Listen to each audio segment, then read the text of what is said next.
Hey, we're Drew and Katie Taylor from Catholic Link, and in this episode, we are honored to get to sit down and talk about the cross of infertility, of secondary infertility. And so we pray that this conversation is a blessing for those that are struggling, for those that are journeying with couples who are working through the journey of infertility. And also we dive into reproductive technologies, what's good, what's bad, why is it good, and so much more. So we pray that this conversation is a blessing for your heart and for your healing.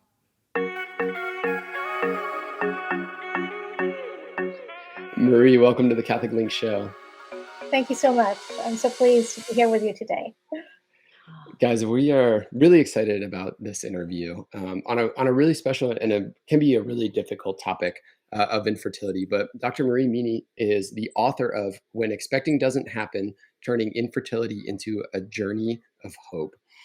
She's a professor in the International Theological Institute in Austria and has a lot of firsthand experience and has walked with a lot of women through this journey. So Marie, could you maybe give our listeners just a little background into your life and this topic and how did you end up writing a book about all of this? Sure. So we got married in 2000. Very excited to start a large family and didn't expect there to be any problems. Bad things always happen to other people. And then we're surprised when children weren't coming along immediately. And, my husband is an optimist. So he's always like, oh, don't worry, don't worry. And I'm more the melancholic. So I started to get worried fairly soon. But anyway, and we were trying to figure things out and it just wasn't happening. Some doctors gave us hope, others were more negative. And I just found it very, very hard to live the everyday. We're committed Catholics and we love God and we embrace the Catholic Church's teaching on fertility and reproductive technologies. That was not an issue, but I was just like, how do you deal with this every day? And I didn't find anything. So finally in 2006, I sat down and I wrote something. So we were still 3 years away from having a child. So our one and only child came after, one and only living child came only after 9 years of marriage. And so we didn't know whether we would have children. So I really wrote into darkness, but I felt, there are so many things that I meant to do right and I got wrong in the journey. And I wish somebody else had told me that. So I'm going to tell that to other people. And I will write this not just for myself and people suffering from infertility, but for their friends and families, because they often don't know what to say and end up saying the wrong thing. So it was, a short little essay. It was first went out as CD and then as a little booklet. And now years later, I've come back to it just to make it much more complete. And now, of course, with the happiness of having a child, little Therese, secondary infertility afterwards, and one miscarriage, unfortunately. Well, I can say as family and friends who are blessed to journey with couples who are struggling with infertility, who are struggling with secondary infertility, who have these wounds that even though they've been blessed with children now, there's this reality that these wounds cut deep and they're lasting and they're hard to heal. And so thank you for helping because I feel inadequate in my ability to express appropriately the compassion, the love I want to give. And so the first thing is what would be your biggest piece of advice for couples just working through the journey of infertility? Yeah. So I'd say, first of all, it is normal to feel crushed by this. It is normal to suffer so much. And one tends to think, well, I must be doing something wrong. I'm a believing Catholic, and somehow shouldn't you have the impression, well, this should be easier. And what am I getting wrong? But no, it has been compared to the loss of a child. So it's simply a child you've never seen, you've never held in your arms. And so it is a tremendous heartbreak. Now, not every experiences it that dramatically, but then you do. And, you just walk through every day thinking, how am I going to manage this for another day? And for the woman, it's particularly hard because every month her hopes go up and then to be shattered again at a moment when hormonally she's particularly vulnerable. Oh And man. Yeah. so it's really really tough. So allow yourself to mourn. Allow yourself to Mm. cry. I thought I need to be heroic and courageous. And yes, yes, it's right to be heroic, but trying not to mourn means you're not actually accepting the cross. You think you can bypass it. You can just um, you know, get a smile on your face and be done with it. And it doesn't work that way.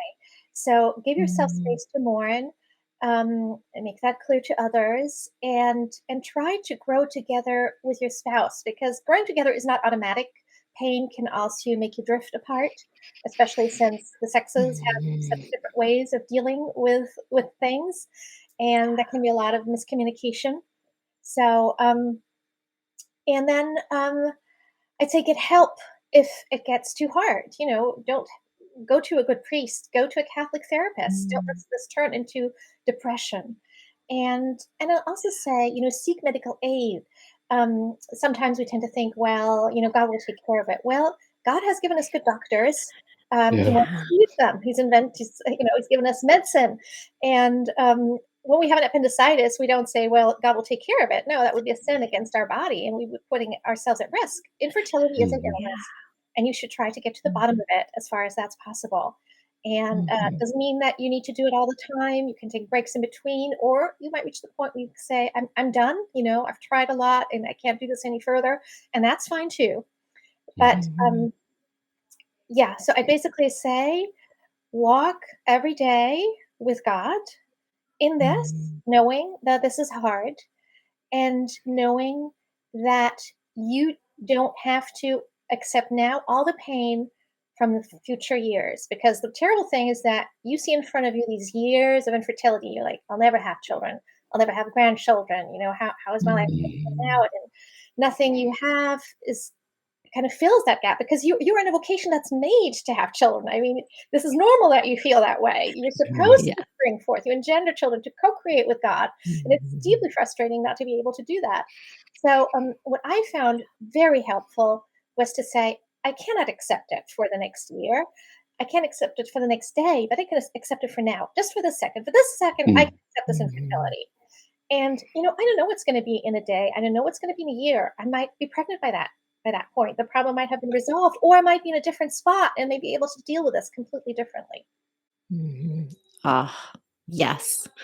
Living present the present moment, because we don't have the grace yet for whatever is to come. And I think that that was also an eye opening of like there are levels of mourning it. It's like mourning it because we're in the thick of like little kids, and all of our friends are having little kids, and Mhm, there's like great cross and great burden there. But then as grandmother and your friends are all becoming grandparents, and that like also means that this healing journey is a journey and a process. And I think one of the biggest things is that you said is this reality that we're not crazy.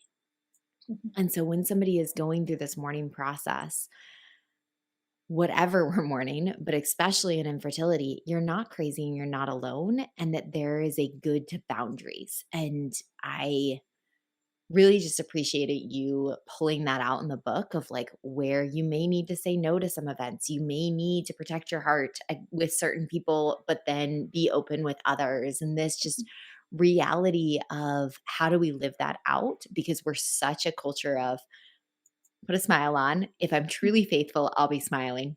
mhm. And I will be like praising the Lord in this suffering. And so I must be failing as a Christian. Um, and yet, like to just have somebody, and so thank you for writing this book. Thank you for coming on and talking about this, because I think every couple who's going through this feels crazy and alone, um, and needs to know that they're not. For those who are trying to journey with them, Mhm. any advice so that I'm not hurting more than I'm helping? Yeah, it's really tough. I really, really can empathize with that too. So I'd say the one thing is, you already mentioned the term earlier on. Um, it's compassion. It's just Mm. feeling along, mourning along with the other person. And mainly, I'd say, be quiet. you know? The Mhm. Mm. most I would suggest to say to a friend, "I'm here for you if you wanna talk." But don't feel that you need to bring it up, you need to address it. The person can come to you or may choose somebody else, or this might just not be the right moment. But if you say, "I'm here for you, and if you wanna talk, I'm a good listener."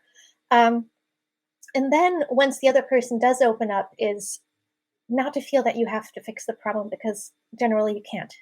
Unfortunately, you Mhm. don't have the magic wand saying, "I will heal your infertility." And I mean, you have some great doctors up your sleeve. You can't guarantee that these are going to do the trick. And even what you say, it will hopefully Mhm. make the burden a bit lighter, but it's probably not going to heal the heart.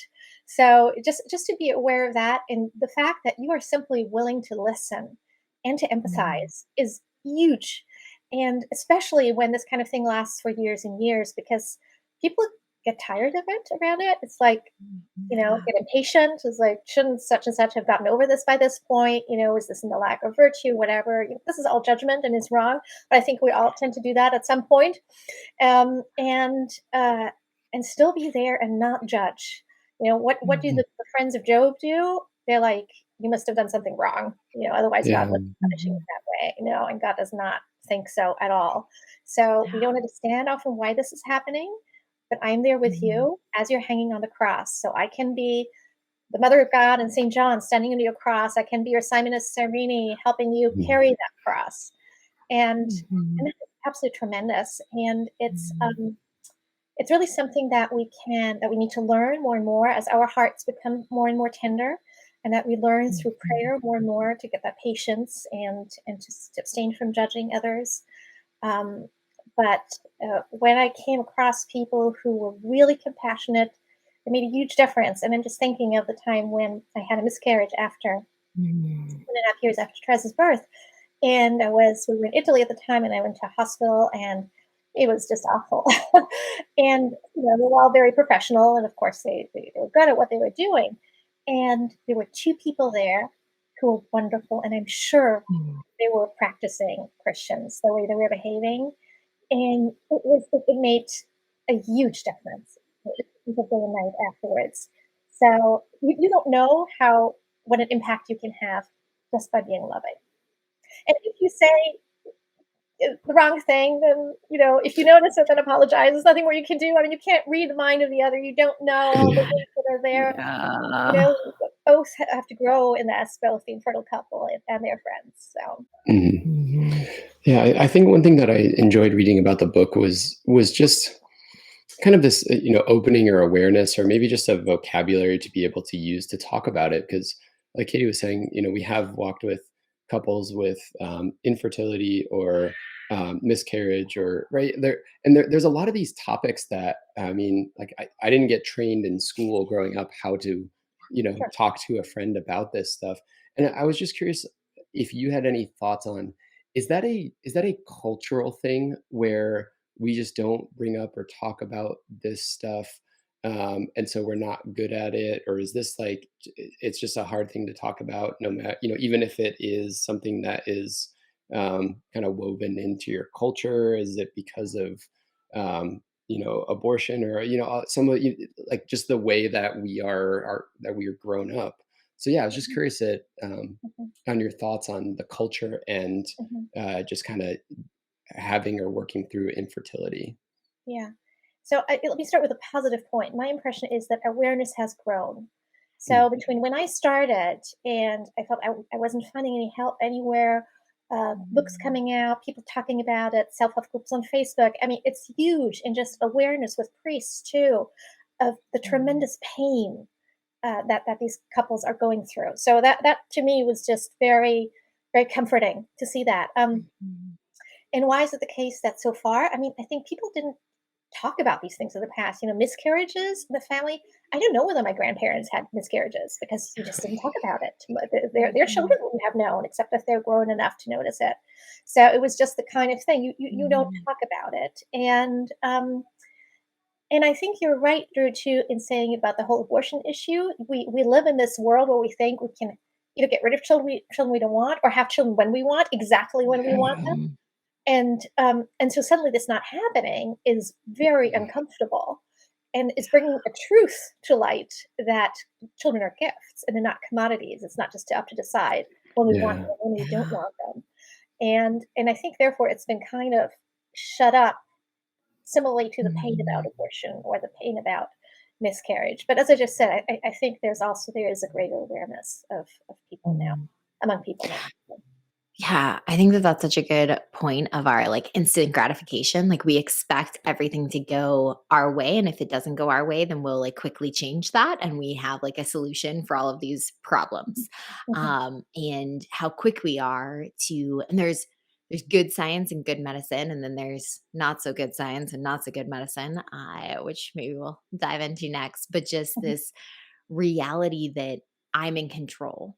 mhm, And I have such a finite view and limited capacity to understand like all the moving pieces and why God does this. There mhm, sometimes isn't a why. I'm like, what? Like that mhm, I'm gonna comprehend at this phase. There is a why from There's a him. lot. Um, but this and so I don't know if maybe just your insight first on reproductive technologies and where we are, because this culture of IVF is just and we've grown in awareness and we've also grown in this like everyone does IVF now. So that's the answer. I don't know what you wish people knew about Catholic reproductive technology, knowledge, what they knew about IVF. Yeah. yeah. Okay, so a very good question, Katie. I'd say first of all, so many people don't know about the Catholic teachings on reproductive technologies, and when they know about them, they Mm, don't know much. And there's this kind of prejudice, just being that oh, the Catholic Church just wants to make life difficult. In reality, mm, what I'd love for people to take away from this show is that the Catholic Church's teaching on this it is purely based on love. It is based on love for the couple and for the mm, children involved. So and it's precisely because children are of such tremendous values, because the couple and its love for each other, the spouses for each other, is so tremendous that we don't we want to speak that love the right way and not bringing Mhm. something that is really destructive. Because just think mm. about it. If you try to take a little distance, we're so used to IVF that it doesn't shock us anymore. When we think Yeah. about it, okay, look at the difference between a child that is conceived in the embrace of its parents and a child that is conceived in a lab by technicians. And Mhm. adults now who were conceived through IVF speak about it, how terrible it feels to them that they were brought up in this cold clinical environment. And not only that, I mean, they're at the mercy of these technicians. They decide, well, Mhm. this one looks good, this one doesn't look so good, let's discard it. Well, this one, let's freeze it. They're not safe, and Yeah. they're safe in their mother's womb. So you can't compare the two things. They are just Mm. absolutely different and contradictory. Because however much couples who want a child and who get a child through IVF Yeah. and love their child to bits, I have no doubt about it, and are a fantastic parent. Um, the problem is that in the act of conception, a very grave injustice was done against the Mm. child. It was used. It was used like an object. Again, created in a lab. The child becomes a commodity, and again, you know, witnesses, people who've gone through this and who are now adults, and say, "Look, my parents didn't accept their suffering, and now they've passed it on to me, but it's much worse because." Infertility is a tragedy, obviously. Yeah. It's a crushing cross. But what I'm doing by a child is I'm inflicting a wound on that child that is not just an illness, a Mm. natural disaster, something that just happens randomly, but it is an act, and an act that sins against this child's dignity. So it's Mm. the wound of a Mhm. sin compared to the wound of an illness. And you can't compare the two. The one is much worse because it's a sin against love. I'm wounding the child in its deepest core at a very, very fragile moment of conception, which is so important. And Mhm. today we're so rightly concerned about everything that the child experiences in the womb. We sing to our children, we talk to them, we want to avoid all trauma and shock. But somehow the beginning, the conception would not be important. And And we know of children there, like neonatal psychologists who speak about the difference between children who born conceived naturally and those who are conceived in a lab. And there's one man who was telling the Mm. story of this little girl who is like 2 years old or something, and she was distressed, and she'd had a dream, and or she must have been 3, she was already able to talk, that she had 7 siblings who were in a dark cave and were very cold and were screaming. Now, nobody had ever mentioned in front of her that she was, I mean, conceived in IVF and that she had siblings in a cave. So, I don't know how that would work and how the child perceives Mhm. this, but it certainly this child could, and we don't know how much the others are. And no matter what they can experience or not, we should not be inflicting this kind of a wound on our children. And in that way, I'd say to infertile couples, it is something tremendous that you can actually already act as a parent, even if you never have children. What do parents do? They want the best for their children. Okay, they want the good of the child, even if it means that I suffer. Well, I might have to continue carrying this terrible cross of infertility in order that I don't inflict on my child the wound of IVF. Now, once the child is conceived, don't get me wrong, it's an infinite value and should be loved and cared for and everything. Um, but it's precisely because the child is of such infinite value that we do not want to Mhm. commit this grave sin against them. Oh, yes. And it is so hard. I think going back to Drew's conversation, because so many friends now have gone through and done IVF or Mm, are the result of a successful IVF. And as a culture, we don't want to speak about this. And I think we've done so much work in how do we parent for adoption?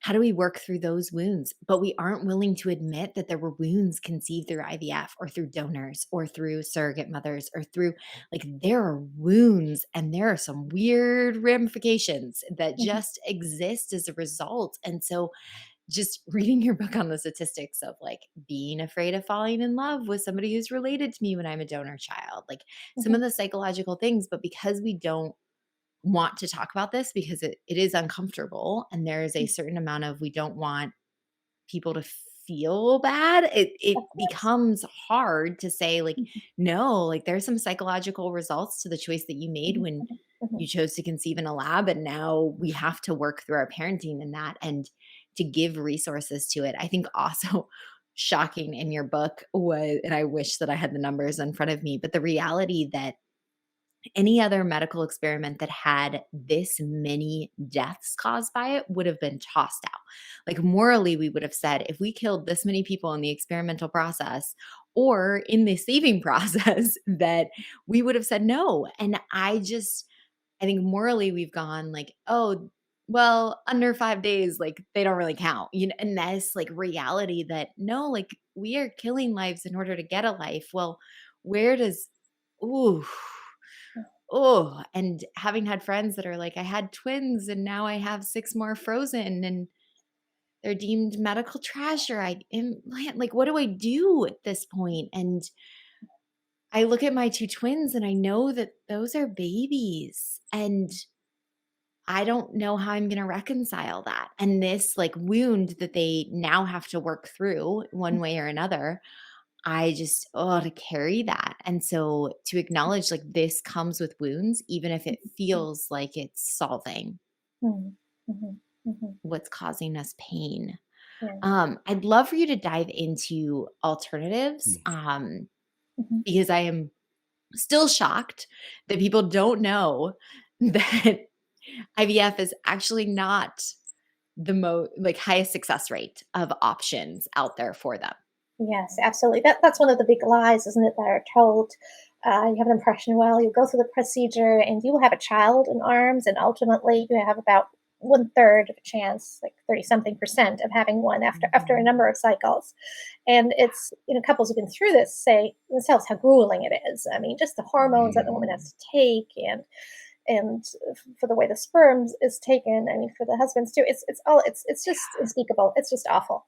So anyway, and of course there are alternatives, and one very beautiful one is was developed by this Dr. Hilgers in Omaha, Nebraska, the Mhm. tremendous success rate, much higher with his technology than women who go through IVF.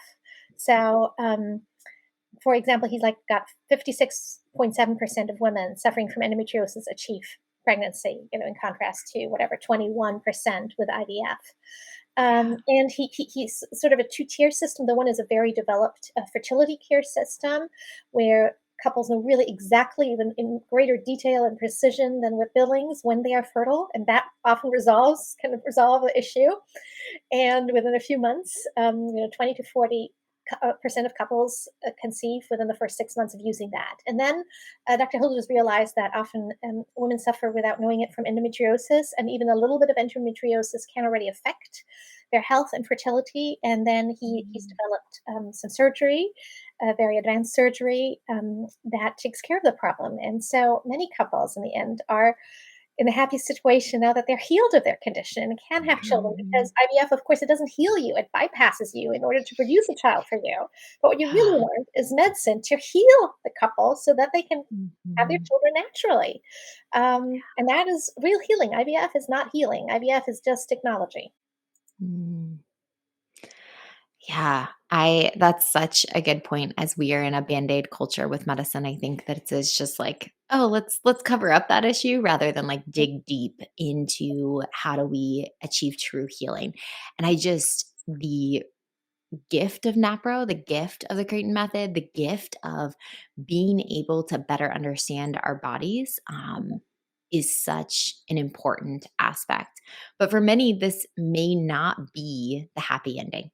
And there may be this reality that this journey doesn't result ever in a baby. And in a culture that strives so much for a why, or Mhm, maybe more babies, even if it's secondary infertility, which mhm, I think mhm, we're mhm, even mhm, worse at talking about because you mhm, already got a mhm, kid or 2, and so what's your mhm. problem? Like, you're living the ideal. Yeah. And so we, like, very quickly shun that morning, but this reality that it may not result in more children, or Mhm, any children. And so mhm, a culture that wants the why. What do we mhm, say? mhm, mhm. What would you Yeah. help just kind of embrace Mhm. this cross? Yeah. It's very, very hard, and it's a journey. It's not something that we manage to do from one day to the next. Um, so for the why, other than the fall that messed everything up, we see Job in the Old Testament crying to God because he's really suffering. It's like, why is this happening? And God doesn't really answer him. He says basically, I made the heavens, and you can't understand this. But he does give an answer in the New Testament, and Christ himself Mm. is the answer. And what Mm. does Christ do? He doesn't take out his magic wand and just take away all of our suffering, which would just have been wonderful. But he has something much, much greater in hand and in mind. And I think the John Paul II also wrote a beautiful, beautiful letter on suffering. And he says, Christ becomes the answer, but it's not a theoretical answer.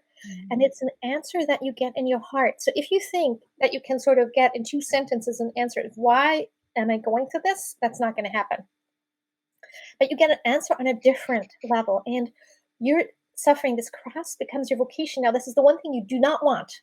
Most of the time, the cross we have is the one which we really do not want, and we feel anything else would have been better than this one.